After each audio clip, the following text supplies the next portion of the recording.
What's good, YouTube?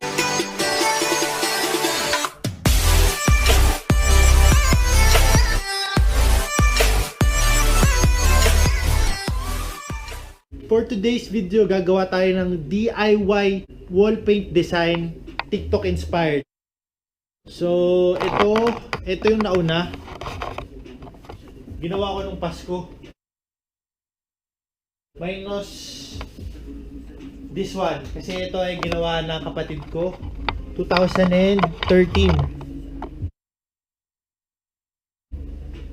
2013 guys. Ngayon gagawa tayo ng sarili natin. Kalahati lang muna. So, dito tayo gagawa. Ngayon, pinupunasan siya ng ating kasamang TikToker. Okay, so ito yung kailangan natin. Flat black paint. Mga panghalo. Lalagyan ng pintura. Patungan. Ito importante, tape.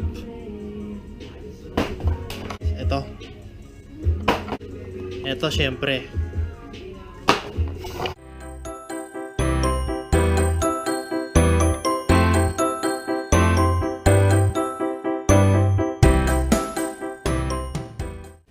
Ayan, inabot na tayo ng umaga pagdikit ng tape.